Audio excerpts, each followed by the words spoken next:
a really heartbreaking update. Saddening news for Gilas Pilipinas, especially concerning Kai Soto. But a historic milestone for the Philippine women's lacrosse team. And we've got Philippines men's national football team standout Sandro Reyes live in the studio to talk about their impressive run in the ASEAN Cup and what's in store for the squad in 2025. I'm Andre Felix. And I'm Cheska Lutungkalaw. And here's tonight's play-by-play. Ramiro, the show by Mamoy League, puts it up. Unbelievable. Gemma on the left side. Oh, pass! Another one. Bacunas rejecting Esteban for the...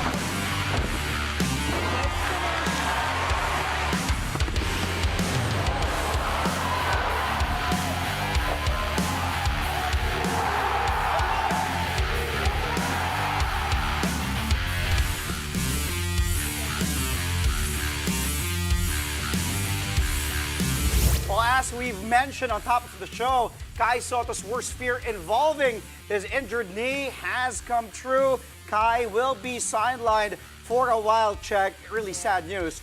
And it's because of one of the worst nightmares of basketball players of a torn ACL. Soto broke the news on his Instagram account, adding that it is the darkest day of his basketball career. The 7'3" big man says he appreciates all the love and support everyone has given him these past few days. He also knows God has a better plan for him and just has to keep on going. Soto hurt his knee last January 5, less than 4 minutes into a Japan B-League game between his team, the Koshigaya Alphas, and the Seahorses Mikawa. The Alphas have put Soto on the B-League injury list, and his recovery time is expected to be at least 6 months. Soto had been having a solid season with the Alphas, averaging a near double-double of 13.8 points, 9.6 rebounds, 2 assists, and 1.1 blocks per outing. This injury is also a significant blow to Soto's campaign with Gilas Pilipinas moving forward.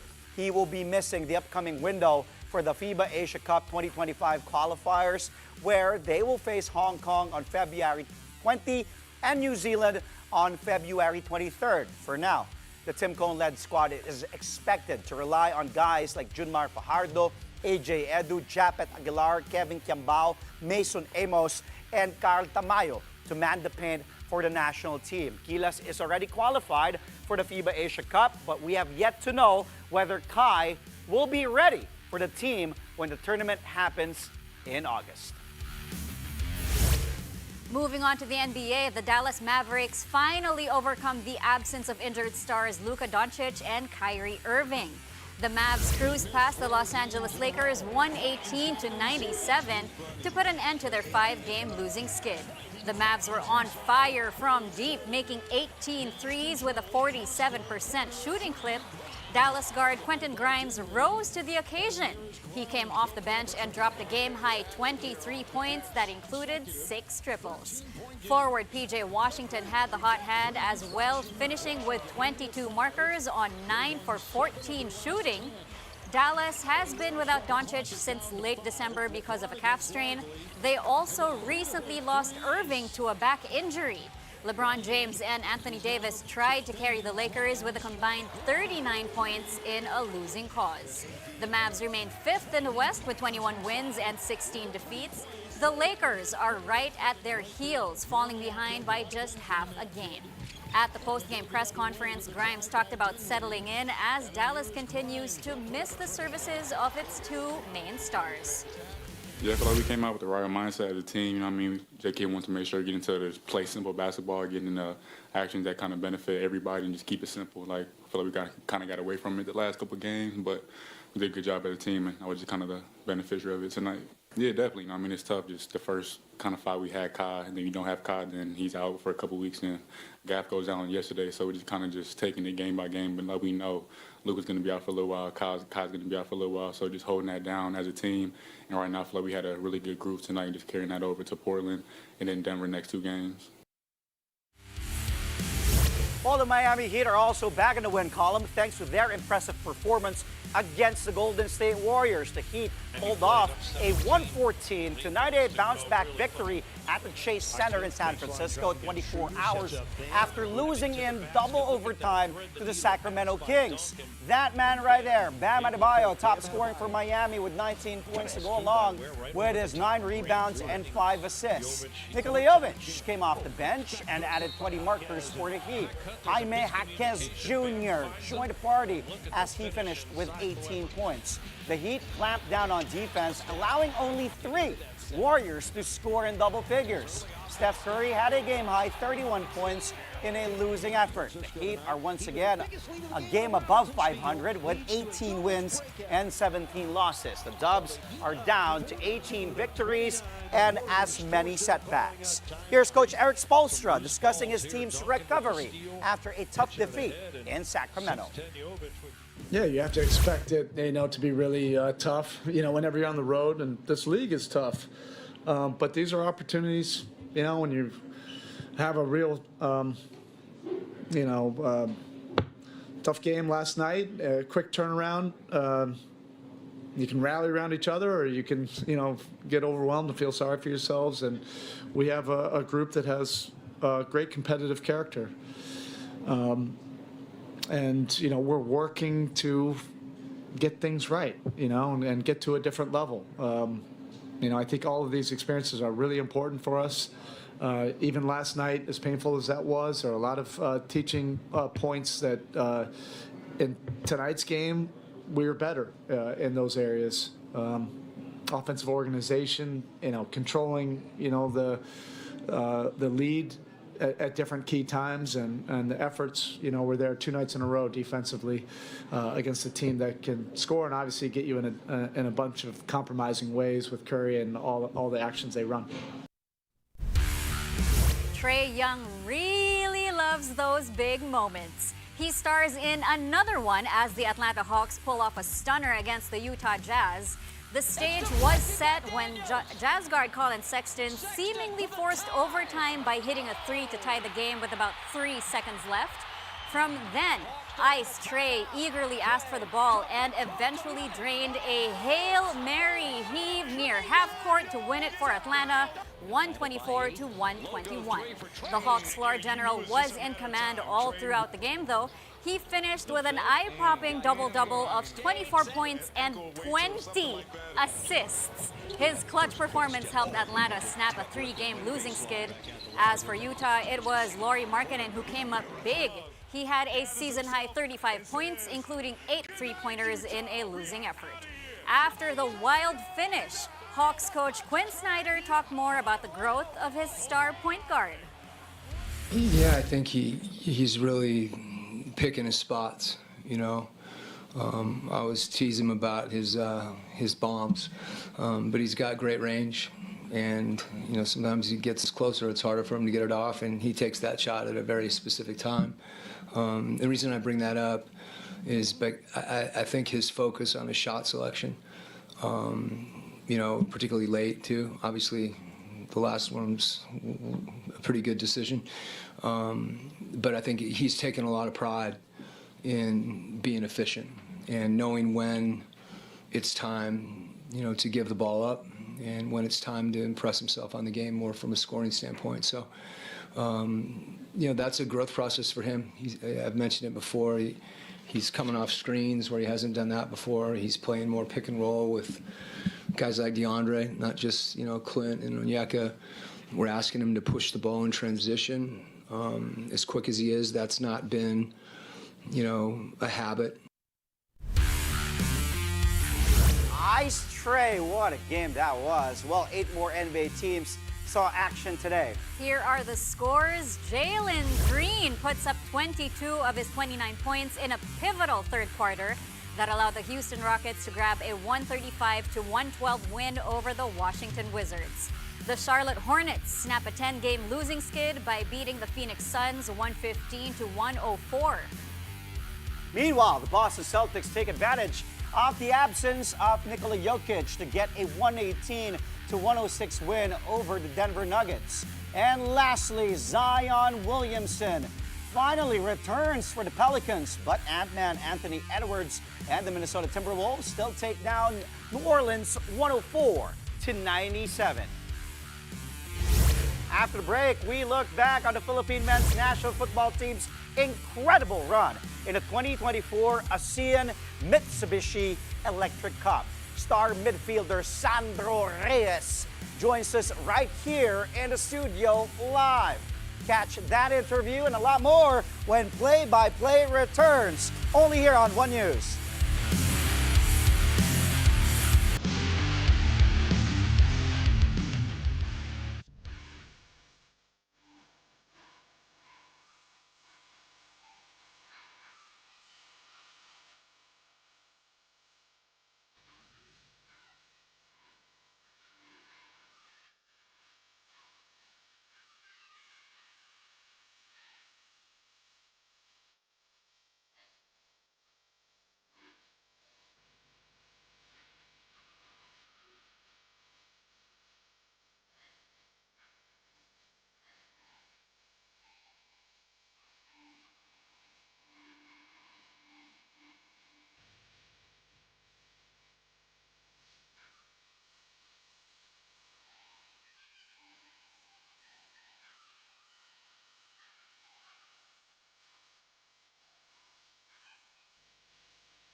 And we're back. Thank you for joining us here on Play-by-Play, only on One News. The 2024 ASEAN Mitsubishi Electric Cup check is officially over, but Pinoy football fans remain upbeat about the national team's future. And the Philippine national men's football team impressed many with their third place finish in the regional tournament. And joining us now to look back on their run and talk about what lies ahead for the national team in 2025, we have with us live in the studio star midfielder Sandro Reyes. Good evening, Sandro. Thank you for joining us here on Play-by-Play. Thank you for having me. The main reason why the whole country is now buzzing about the Philippine men's football team again. Is it your first time here? In the studio? Yeah. Yes, my first time. Oh, welcome. Thank you. Lakas ko Thank naman you. sa'yo. Lamig na Thank kami you. mo. Ah. Are you nervous? Aircon, no, aircon. But thank you to Jingam Lang, of course, and to Sedelf Tupas Yes. for making this happen before you leave, by the way. All right, and of course, again, congratulations on the team's strong performance in the ASEAN Mitsubishi Electric Cup. Galing. For you, Sandro, I mean, you were there, you lived it. How would you describe the overall journey of the national team throughout the tournament? I think the overall journey was quite of a roller coaster of emotions, to say the least. We didn't start the tournament how we wanted to, so obviously there was a bit of pressure from the beginning, but then we came back stronger in the third game against Vietnam, but we also didn't win, so that wasn't the happiest moment. But then we got a big high when we won against Indonesia in a must-win game to reach the semifinals. Yeah. And then obviously the biggest of the highs was the home game semifinal against Thailand when we beat them for the first time in I think 50 years. Yes. At home 52 to be exact. in front of a lot of people in Rizal Memorial. So that was a big high. And then obviously the ending wasn't what we wanted to, but the overall tournament was, I would say, a positive still. Shads, we were talking earlier off the air. I said I've been a fan of yours since you were 9 years old. Seeing you as a kid when you're invited, one of 2 kids out of 400 being invited to that camp in Spain. And now flashback, let's take back to that moment. Because even after so many training, I think you'll agree, you cannot, kumbaga, it's only yung mga ganun nangyari when he scored against Thailand. Parang sa pelikula lang natin nakikita yun in the movies. Take us back to that moment, Sandro. That first goal you scored. Did you ever imagine or picture yourself doing that against a ASEAN powerhouse in Thailand, ending a 52-year drought against this team? Take us back to that moment, Sandro. Yeah, before the game, I was, not trying to think about the moment too much. I wanted to focus on the football. The crowd, the fact that it was a semi-final. We were playing against Thailand. My whole family was there. So I was focused the whole game. And actually, when I scored the goal, I thought that I would feel electric. But actually, for the first 5 to 10 seconds after the goal, it was quiet for me, and it felt like you were in a high. Not that I've been high, but I guess that's what. The feeling, cloud nine. Yes. And there, did you think about that? Is that the ice in your veins celebration? Yeah, I guess. Did you plan that? No. I think that actually just came. Moment. That Okay. just came. It felt right to do that. I don't know why. Ito, when you were, was that really an intended pass for you, or just you picked it up? And Alex will say that it was definitely an intended pass pass. to you? But Let's give it to Alex. it looked Bigyan na natin sa like kanya. he was in a bit of trouble there. And then you I bailed him out. You bailed him out. Big time too. Yes. Bailed him out. You just had to make it look smooth. Yeah. Yes. And imagine, check, if Sandro didn't pick the ball up and score that goal, it would have been a bad highlight for him, for Alex.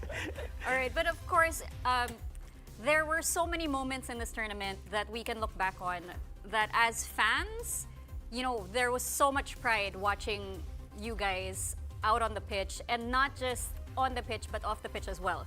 I mean, obviously, you made such huge strides in this tournament, and even the way you paid respect to the veterans by, holding the jerseys of Patrick Deto, of Patrick Reichelt, Amani even. Amani, yeah. So it's for you, what does it mean to you personally to not just represent the Philippines on such a big stage, but also honoring everyone else that brought you along on that journey? Yeah, I think it just shows what kind of team we are. We all know that, at the end of the day, we were the ones playing, the younger guys, but we also have to remember that these older guys, paved the way, kind of. They worked so hard over the last years, not just Reichelt, not just Deto, but all of the veteran players that were with the team, staff, coaches, everyone that was part of the program. But especially Deto and Reichelt, for the team, this team specifically, they were really important. They were the veterans in the team, and they were the leaders, and they were, going through nervous moments. So it was just felt right to include them, because after all, they were still part of the team, even if they weren't on the field that day.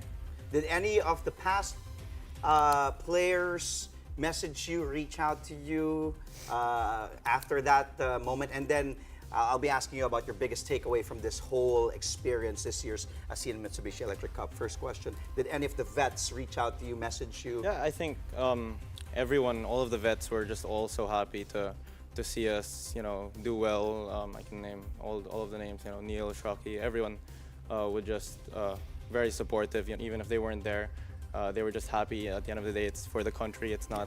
Doesn't matter who's playing as long as the Philippines is doing well. So the biggest takeaway from this year's whole experience of that, as you said earlier, a roller coaster of emotions, the ASEAN Mitsubishi Electric Cup. I guess the biggest takeaway is that we have the potential to do. Na kaya pala. Kaya pala to do bigger things, and that we'll continue to build on what we started in this Mitsubishi Cup. Yeah. All right, and now we look ahead to everything that's going to happen in 2025. Big What year. areas do you think the national team needs to focus on to improve and achieve greater success? Well, we have obviously the March games coming up, we're starting our new round of Asian Cup qualifiers.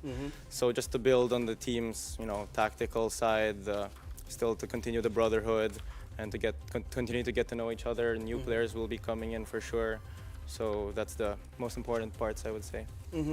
Well, as we take a look at the upcoming schedule here for 2025, it will be a very, very, very busy year for you and the Philippine team. You will compete in the Asian Cup qualifiers as one of now the young key players. By the way, and you know this, my cousin, 13 years old, Manolo, big fan of yours. Maybe you can give him a shout out.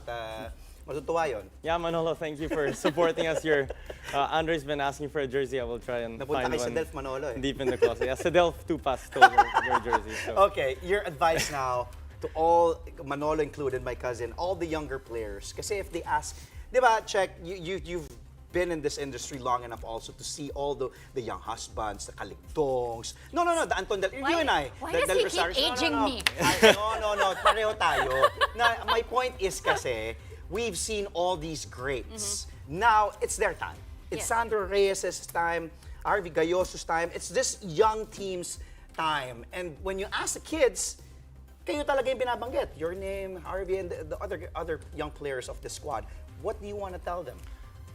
Especially to the kids in the Philippines, growing up, I would like to tell them that it doesn't matter even if you're growing up in the Philippines, the likes of myself, Harvey, Amani, Deito, etc., that there's still a way for you to have a career, a life in football, and if you work hard enough that you can enjoy a very, very beautiful life as we are doing right now. It just depends on you. So yeah, I do. I like that. And stay humble, kid. Thank you. I like your Thank you. demeanor and your Thank you. mindset. Huwag mong tularan si Delph Tupas. Wag. Hindi, joke. Humble. Si Jingam lang pwede pa. But thank you, kid. Thank you so much for Sobra, joining us, sobra. Sandro Thank you. Reyes of the Philippine men's national football team. Grabe, kilig na kilig Congratulations. siya nung naka-goal ka dito nun. Grabe talaga. Tita Cheska was just so happy. Ate, fine. It was her birthday yesterday. by Oh, the okay. way. Happy birthday. Thank you. Thank you again, Sad. Thank you. All right. Keep going, kid. New Jersey. When we return, the Rain or Shine Elasto Painters continue to roll as they chalk up their 5th straight win in the PBA Commissioner's Cup. That story and more when Play by Play returns.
Welcome back. You're watching Play by Play on One News. The Rain or Shine Elasto Painters make it 5 wins in a row in the PBA Commissioner's Cup after beating the Blackwater Bossing. Rain or Shine came out firing on all cylinders, quickly establishing a 23-point lead in the first quarter. All that withered in the second as the bossing came surging back. But the Elasto Painters woke up just in time to regain control in the second half, eventually taking a 122-106 victory. The win gives ROS a 5-1 win-loss record while also dealing Blackwater its third straight loss. The Bossing are now down to a 1-6 slate. 3 players scored at least 20 points for Rain or Shine, led by import Dion Thompson's 25 markers to go along with 16 rebounds. Adrian Nocum and Santi Satillan chipped in 22 and 20 off the bench respectively. Here's winning coach Yang Giao talking about the victory coming off a long holiday break. My primary concern at the beginning was how sharp are the guys going to be coming off almost a 3-week break. This is our first game in the new year. Medyo concerned ako kung paano nila lalaroin yung first game namin. We've had good practices but iba pa rin pag makita mo dun sa laro. So we had a good first quarter actually. Maganda yung start namin. But we had a really bad second quarter. That's when we lost the 23-point lead. But what's good about it is it's a game of runs, and we were able to get enough runs for ourselves to win the game. Ang tingin namin 7 wins will assure you of a slot in the playoffs in the next round. So we have 5 wins now. We're just looking to play and win another one. Get as close to 7 as we can, as early as we can. So yun lang ang niisip namin.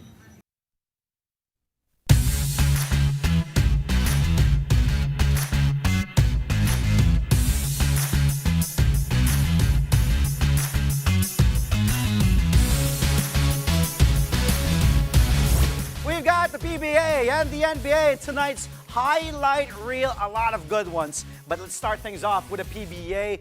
ROS versus Blackwater. Off the miss. Secured by Big Bo. Ahead to my boy. Used to cover him when he was playing for Mapua. Woo! Binali pa! Adrian Renz Nocum. What a move by the kid. Take a look again. Dapat i-challenge George King. Dumaan na lang. Pinadaan sa kabila ni Nocum. He finished with 22 points, 5 boards, 3 steals as Rain or Shine blows out Blackwater here, 122-106. Keep going, Adrian Nocum, big fan. Okay, up next, Ginebra, Northport. Maaagaw, bad pass by RJ, but we've mentioned this is a very good game between two teams that are in the upper echelon of the team standing so far in the PBA Commissioner's Cup. Now, punta tayo sa NBA. Lakers versus Mavs. LeBron inside. Hachimura, corner, miss. Secured by Christie. Then LeBron! Woo! Over Derek Lively. Anong 40 years old? And look at Jackson Hayes. Like everybody's reaction there. And then maaagaw pa nga ni LeBron yun. Then he steals the ball right after that in the next possession. But man, check, 40 years old. Shifting hands in mid-air. LeBron has just, been doing things at 40 like we've never seen. And I think na-draft si LeBron even before Lively was born. Lively was born in 2004. LeBron was drafted in 2003. The King also, by the way, had a near triple-double here. 18 points, 10 rebounds, 8 assists. But the Lakers, unfortunately, fall to the Dallas Mavs. Sorry, Lakers fans, 118-97. Roll the next one. How about this? We've seen him do this in Duke. Ant-Man stolen away by Zion Williamson. Woo! What a windmill by Zion, announcing his return after missing 27 games due to a hamstring injury. As Charles Barkley would say, just stay healthy, Zion. Stay off the burger, stay off the pizza, and you'll be fine. Williamson had 22 points, 6 boards, 4 assists. Unfortunately, though, the Pels losing to Anthony Edwards and the T-Wolves, 104-97, but still, what a play. I think last time I saw Zion do this, a steal and that windmill, back when he was playing for Duke, back in 2017. And of course, cherry on top, we gotta finish with Ice Tray. The Hawks Jazz, roll it. Here it is, Colin Sexton for the tie. Then the crowd goes wild. Utah goes wild. 2.9 seconds remaining. Then Ice Tray from the half court. Bang! Bang! Bang! Goodbye. Kaway-kaway pa siya eh. Trae Young saying goodbye to the fans. Take a look at that again. And then he waves. Good night. Young, an unbelievable game. 24 points. As Cheska mentioned earlier, 20 assists. Ice Tray, ice cold. Woo! And do I still have to ask you, baka yun na yung favorite mo? Was the wave necessary? Okay, guys, Ganyan bye! talaga siya eh. Di ba kahit sa MSG, he always waves, bye-bye pa siya eh. Grabe din to si Trae Young eh.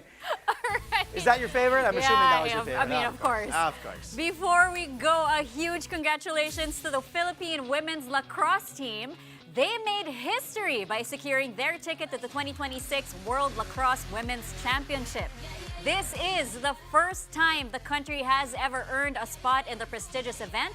The team did this by clinching 2 dominant wins against world number 16 Hong Kong and world number 19 China at the Asia Pacific Lacrosse Championship in Queensland, Australia.